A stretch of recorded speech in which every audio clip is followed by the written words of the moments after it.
এই মুহূর্তের বড় খবর, তৃণমূলের পঞ্চায়েত প্রধানের সদস্য পদ খারিজ করে দিল আদালত। যার জেরে নদীর ধারে অকাল হোলিতে মেতে উঠলেন চাঁচল ১ নম্বর ব্লকের মহানন্দপুর অঞ্চলের কংগ্রেস নেতাকর্মীরা।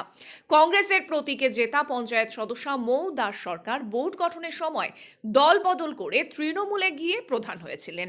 পঞ্চায়েত গঠন করেছিল তৃণমূল, কিন্তু দল বদলের আইন অনুযায়ী অঞ্চল কংগ্রেস নেতৃত্ব হাইকোর্টে মামলা করে। হাইকোর্টের নির্দেশ অনুযায়ী প্রধান পদ এবং সদস্য পদ খারিজ হয়েছে দল বদলু মৌ দাস সরকারের। আর সেই নির্দেশ আসতেই এদিন কংগ্রেসের নেতাকর্মীরা উৎসবের আবহে মেতে উঠেছেন। তাদের দাবি, বিশ্বাসঘাতকতার পরাজয় হয়েছে। এই মুহূর্তে পঞ্চায়েত গঠনের ব্যাপারে আশাবাদী কংগ্রেস। তারা তাকিয়ে রয়েছেন ব্লক প্রশাসনের দিকে।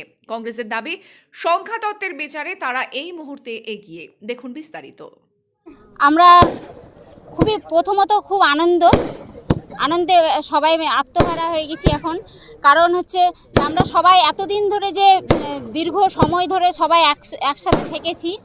একজন আমাদের বিজেপি থেকে একজন এসেছে, তিনিও আমাদের যথেষ্টভাবে সাথ দিয়ে রেখেছেন এবং আমরা অনেক ধন্যবাদ জানাচ্ছি প্রশাসনকে যে আমাদেরকে সঠিকভাবে সহযোগিতা করেছে এবং হাইকোর্টের মাধ্যমে আমরা যেই পেয়েছি সঠিক শুভ, আমরা যে আজ যে আমরা এত মেতে উঠেছি, হাইকোর্টকে অনেকভাবে ধন্যবাদ জানাচ্ছি।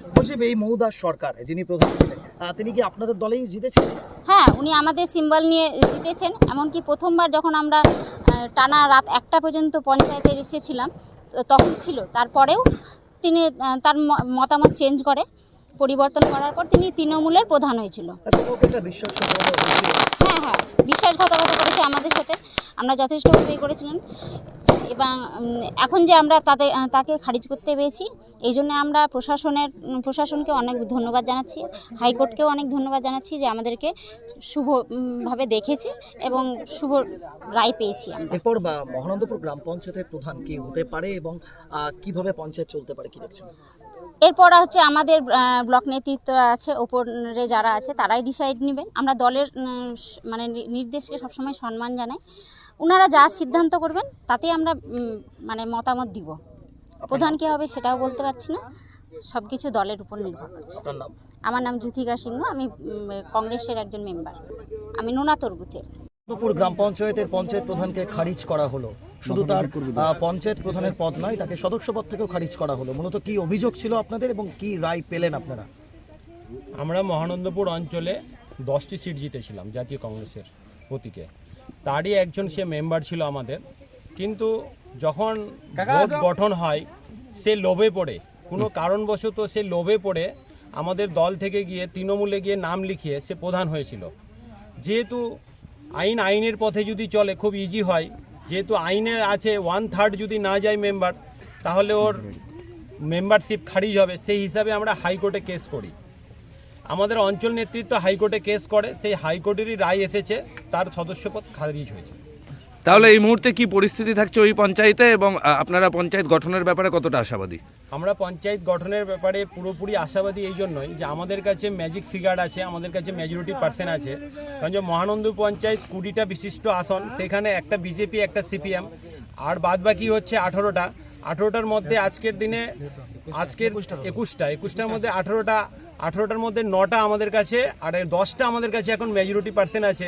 আজকেই যদি আমাদেরকে বিডিও সাহেব ডাকেন যে আপনাদের যে মেজরিটি পার্সেন্ট আছে সেটা প্রুভ করার যদি উনি বলেন, তাহলে আমরা নিশ্চয়ই প্রুভ করব এবং প্রধান আগামী দিনে আমাদের হবে।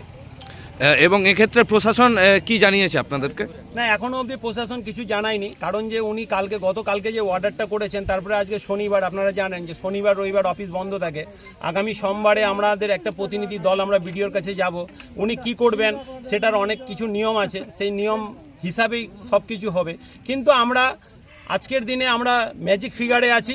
বিডিও সাহেব আমাদেরকে যখনই আমাদের মেম্বারশিপ বলবেন যে আপনারা আপনাদের মেজরিটি উনি যদি দেখাতে বলেন, সোমবারই দেখাতে বলেন, আমরা সোমবারই দেখাতে পারবো এবং প্রধান আমাদের হবে।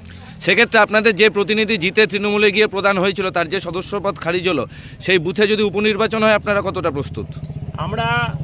আমরা প্রস্তুত। আমাদের যে এখানে মেম্বারটা দেখতে পাচ্ছেন, আপনাকে একটা কথা বলি, যখন উনি প্রধান হলেন, প্রধান হওয়ার পর থেকে উনি এটা জানতে পারতেন যে ওনার পদ খারিজ হবে। সেই হিসাবে আমাদের মেম্বারদেরকে প্রত্যেককে ইন্ডিভিজুয়াল যা লোভ দেখিয়েছে, কিন্তু আমি ধন্যবাদ জানাচ্ছি আমাদের মেম্বারদেরকে, আমাদের অঞ্চল নেতৃত্বকে, অঞ্চল প্রেসিডেন্ট